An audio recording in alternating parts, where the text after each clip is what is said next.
Hello, everyone. Welcome to my live. This is Immigration Attorney Moumita. This is my last live of 2021.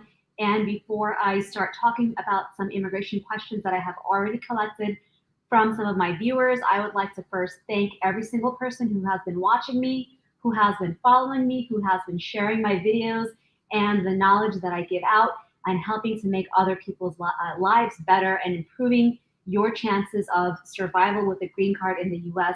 Thank you so much for watching me. Thank you so much for following me. I wish nothing but happiness, health, prosperity, and blessings for all of you for 2022 and for every single year going forward. So anyway, thank you so much. My name is Moumita Rahman. I am an immigration lawyer, and I am based in New York, but I can practice immigration law all over the US. And I do this to help immigrants all over the US in all 50 states to help them with their immigration needs.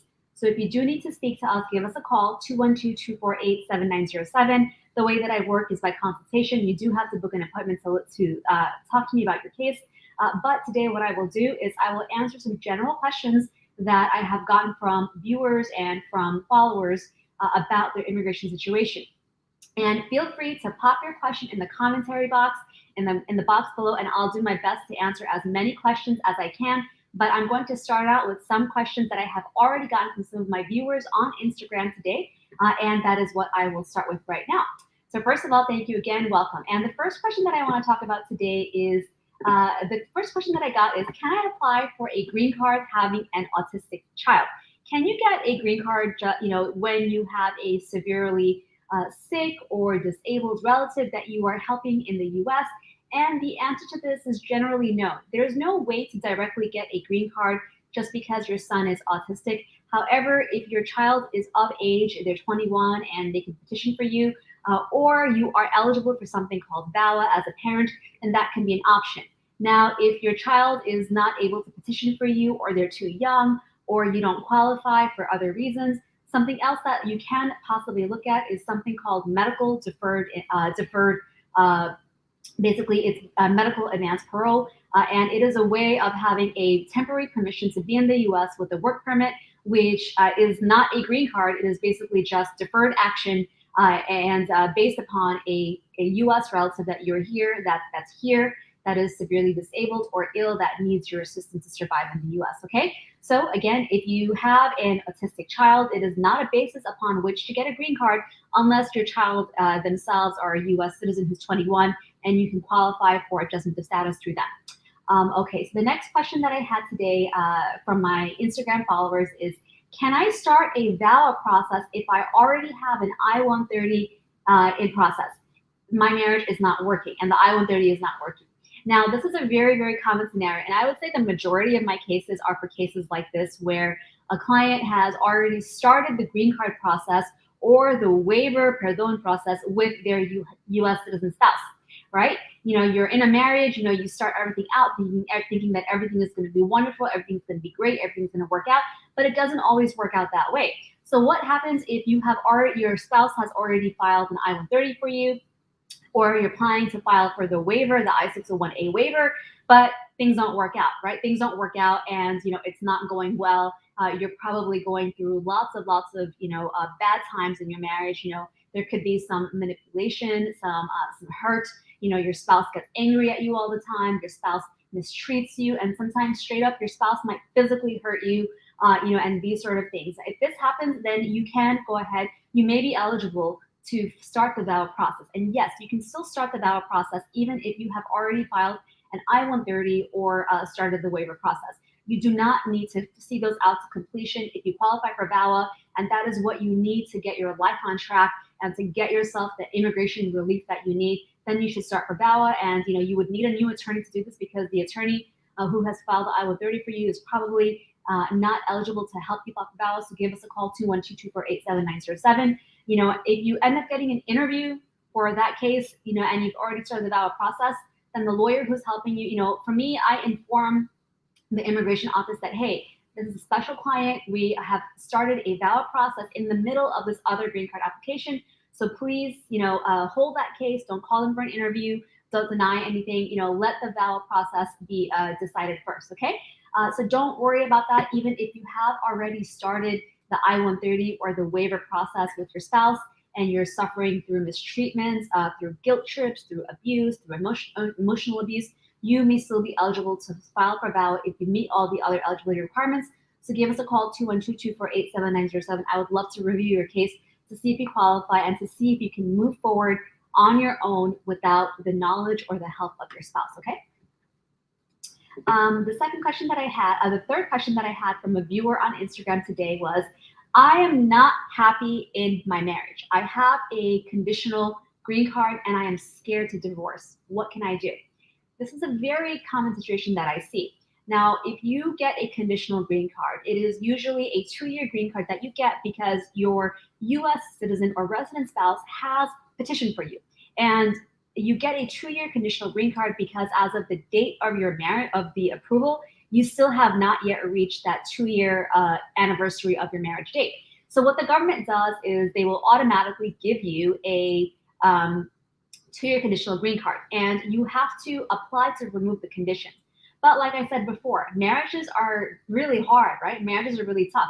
And when you're in a marriage where your spouse knows that you rely on them for your immigration applications, it can actually add an ugly dimension into your relationship where you start to feel that your spouse may be holding it against you, or they constantly keep reminding you of it. They make you feel like you owe them. And if that's the case, then definitely you don't need to divorce. You may instead qualify for something called a waiver of the joint filing requirements of the I-751 due to suffering extreme cruelty and battery. Now, this is a special waiver. I do a lot of them, and in fact, I love doing I-751s. I love helping to remove conditions. I can't tell you how many I-751s that other lawyers got denied that clients come to me for, and I get approved upon filing a second time. So you don't have to divorce. And if you do divorce, you may have the option of doing the divorce waiver or the extreme cruelty or battery waiver, okay? All right. I'm going to go ahead and answer some questions live now, so thank you for waiting with me. And hello to my TikTok followers. All right. I have a question. My first question from AA Love is, it's been more than 8 months waiting for a spouse visa interview. What do I do? AA Love, first of all, if your case is documentarily qualified and you're waiting for your interview at the consulate overseas, if you're suffering certain sorts of troubles, you may be able to ask for an expedite based upon hardship, including medical hardship, psychological hardship, extreme financial hardship, but you have to make your case and you have to give your documentation that you or your spouse would suffer this sort of hardship in order to get an expedite of the interview. But even then, even if your interview expedite is granted, you still have to wait for the consulate overseas to have an availability for an interview slot. And that's the thing that's the hardest to get these days. That's why it's taking so long to get interviews at the consulates. 8 months is actually normal in some places. But if you need assistance, you can also contact your representative for help. Okay. I have a question from You're Connected. Can I still get my permanent green card if me and my spouse live in separate states right now? Now, You're Connected. This is an interesting question because really, anytime you apply for a green card on the basis of marriage to a citizen or to a resident, you always have to show that the marriage is bona fide. And if you're not living in the same state, if you're not living in the same house, it does not necessarily mean that your marriage is not real or that your marriage is not made in good faith. You may have special circumstances, but it does mean that immigration is probably going to give you more scrutiny in your case to make sure that the marriage is actually real and that there's no foul play, all right? So you may still be eligible for it, but you need to have a good attorney help you with your case, okay? You can give us a call, 212-248-7907. And also, what I would also add to this is if you're not living in the same state as your spouse because maybe your spouse kicked you out or you got separated after living together, give us a call also because maybe you qualify for filing on your own at that point if you've suffered other things in your relationship as well, okay? 212-248-7907. Anika Sharma is saying, I'm in the US and I have an F4 in backlog. Can I file change of status? Anika, only if your visa is in the priority date, if it's current, and if you're also in status without any unlawful presence, okay? Jonas is saying, Happy New Year. Thank you so much. Jonas Fernandez, I wish you Happy New Year as well. Mubarak is saying, thank you so much. Can my employer sponsor me for a green card if I'm out of status? This is a question that I get a lot. And I know that a lot of my TikTok followers have also asked me this too. Can my employer, can I get a green card if I'm out of status and my parent wants to sponsor me, my brother wants to sponsor me, or my employer wants to sponsor me? And the answer is generally no. No, unless you qualify for a waiver for unlawful presence, which you are only eligible for if you're married to a citizen or resident, or you have a parent who's a citizen or a resident. Otherwise, you need to be an immediate relative. Usually an immediate relative means that you are the spouse or the child of a U.S. citizen, or you're the parent of a U.S. citizen. Okay, Sophia? So, Sophia, it doesn't look like your employer can sponsor you if you're out of status, unless you're willing to go out of the country and stay outside for the ban that you would incur, or you're eligible for and you apply for a waiver, okay? Okay. Jose Herrera, hi, if I've been in a common law marriage for over 10 years, will it be ideal to get married in order to apply for VAWA? Jose, thank you so much for your question. And this is for all of my common law marriage states. Now, if you're in a common law marriage state and you have applied for VAWA, and you want to apply for VAWA because you're going through all those things, you don't necessarily need to get married, but if you do legally get married, then of course it can only help. However, if you are living in a common law marriage state and you have been holding yourself out to be a married couple to everyone, and basically you have to look at the laws of your state to see what they require for you to prove that you hold yourself out as spouses to the public. Then you necessarily don't need to get married. But if you are able to get married, then it will probably make things just a little bit easier. Okay, Jose? But give us a call, Jose. I know that you've given me a lot of questions, and I would love to help you with your case. Okay? Don't be scared just because you have a common law marriage. Okay? We've definitely helped people with this before. Roy, hello, happy New Year to you, my friends. I'm looking forward to what's happening in January. Okay. How long will it take for a citizen spouse to bring me here? From Nilanjana. It takes normally between a year to 2 years for a citizen spouse to bring somebody from overseas. Okay, can USCIS do a mistake? Online shows something else, and when I put inquiry, they said something else. From Appy Core. Appy and anyone else who deals with immigration, yes, immigration can make mistakes all the time, and they're not immune to mistakes. USCIS officers make mistakes, service centers make mistakes. It's not uncommon. Most things can be fixed if mistakes are made, but yes, things can be made. And if you're looking online for online status updates, I just want to point out to you that system is very, very glitchy, and there could be lots of mistakes and inconsistent information that you get, okay? Marisol Manmad, do you only do in-person service, or can you take clients online? Marisol, thank you so much. It's a great question. I do not do any in-person consultations. I only do, consultations by phone or by video, and we do everything remote. I have so many clients, thankfully I get to help so many people all over the country, and they're located all over the country in every single state, and we do everything with great efficiency and high customer service, because we know how important it is. Your geographic location should not prevent you from being able to have a good attorney. Okay, so Marisol, if you want to give us a call, 212-248-7907. Tanya is asking, 601 waiver timing. 601 waivers are usually taking between half a year to a year and a half to be approved, depending on if you get a request for evidence or not, okay? Let's see what other questions I have. If you live in the USA for 10 years, can you get a green card from Ajay? Ajay Bajaj, you actually asked me this question on my last live, and no, you cannot just get a green card just by living here for 10 years. Only if you end up in deportation can you ask the judge to give you cancellation of removal. For cancellation of removal, you have to be in the US for 10 years and have a qualifying US citizen relative. Can you take over my current VAWA case? I don't trust my present attorney. From Diaz Guerrero. Diaz Guerrero, give us a call, 212-248-7907. If things are not going right in your case, I would want to talk to you first to see what it's about, and then I can make a decision as to whether I can take it over. Usually, if you're not happy with your attorney because they're being slow or the case is taking longer to decide than you expected, that's not always, I understand that's frustrating, but it's not always a good reason to change attorneys, because there's some things that the attorney can't always help. Like the attorney can't control, I can't control how long the government takes to decide a case.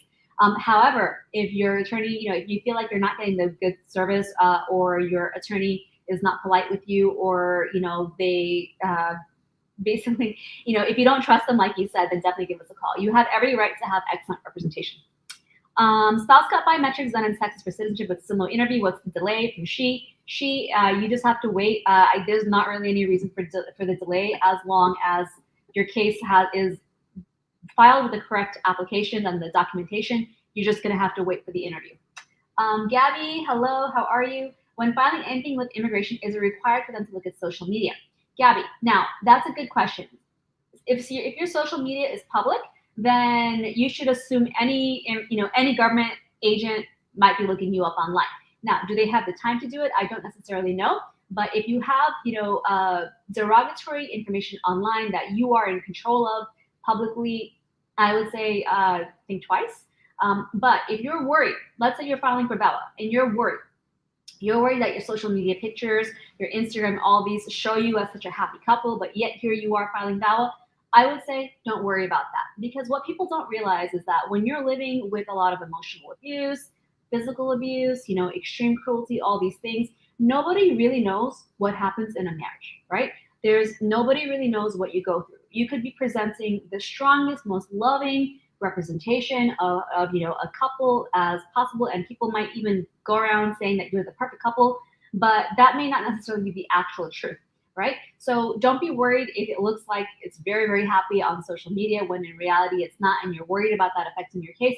To me, that's not a problem. However, if you have pictures of yourselves with you're filing a marriage application and you have a public Instagram profile showing that you're with somebody else, that could be a problem. And I would say to proceed carefully with that, okay? Jose Herrera is also asking, is it a good idea to ask for FOIA? Yes, absolutely. If you have ever had any sort of encounter with immigration, you need to do a FOIA. We do FOIAs automatically for almost all of our clients where we know that there's some previous immigration application filed or encounters at the border when you're trying to cross through. We try to do as many FOIAs as we can because you can never have too much information, right? So when clients start with us, we automatically include doing FOIAs with most cases. And if you need to do a standalone FOIA, like if you don't need to hire something else, then we can help you with that as well. Okay. Patrick, hi, how are you? Happy New Year to you too. I'm currently waiting for my SSN and EAD, but my husband and I currently separated, and he kicked my mother.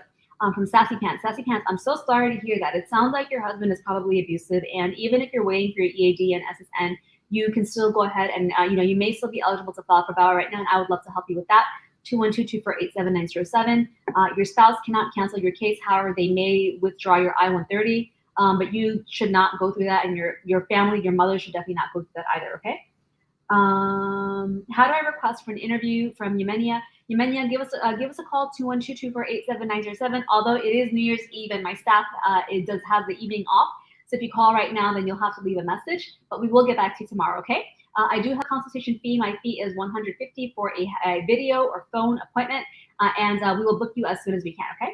And if you have any sort of emergency that where you need to speak to me right away, emergencies include an upcoming interview date or a deadline for a request for evidence, or if you have a court date, then let us know and we'll see if we can give you an earlier appointment, okay? All right. Jose, thank you so much. Jose saying, I'll definitely call for an appointment with you. So much good information, and I can see all the experience you have from a mile away. Thank you so much, Jose. That's such a compliment. I love that. Thank you. Thank you for helping me end my year that way. Gabby says that's exactly what I was worried about. Gabby, I know, I can tell. So don't worry, I got you, okay? Jean Gellin is saying, I need an appointment. Jean or Jean, give us a call, 212-248-7907, okay? A relative was denied entry at the airport with a tourist visa. She was allowed to withdraw her application to entry, and her visa was canceled. Will she be able to apply for a new visa from Kentucky? 117. And anyone who has been denied entry and had a visa canceled, first of all, the CBP can't actually cancel your visa. Only the Department of State can do that. However, if you need to apply for a new visa, you must always disclose everything and answer everything truthfully. So if you have ever been denied entry, that is definitely a question that is going to be on the visa application. You want to make sure you tell the truth, okay? And as to whether it gets approved or not, that's really at the discretion of the consular officer. Okay, guys, just have one more question I'm going to answer. What if the asylum interview goes wrong and they refer it to immigration court? Randy, okay, good question, and I'm happy to close out my 2021 live with this question because it's about asylum, and I love doing asylum. And asylum is very difficult, right? You first, if you're filing affirmatively and it does not get approved, if you're out of status, then your case will get referred to the immigration court. Now, if it gets referred to the immigration court, you have to show up to court. You have to show up to court, and I highly recommend that if you did not already have a lawyer, you need to get a lawyer for court, because court is, immigration court is, the chances of getting approved by a judge without the help of a lawyer is like 10%, I think. I think they've actually done a study on this. People who don't have a lawyer in immigration court have a really high chance of denial. Now, you have a second chance of making your immigration case in court. Okay, Randy? And that is something that you should definitely take advantage of and look at why you got denied. When people come to me with a denied case and they're in court now, they're in deportation, I always look to see what happened in the case, and we always try to make it stronger and to address the reasons about why it may have gotten denied in the first place, okay? If you need assistance, give us a call, 212-248-7907. All right, everyone, that's all the time I have for tonight. I wish everyone a happy and healthy, be safe tonight, be fun. If you're just in your living room, still enjoy the time that you have. If you're going out, be careful and have fun. Happy New Year, everyone. Take care.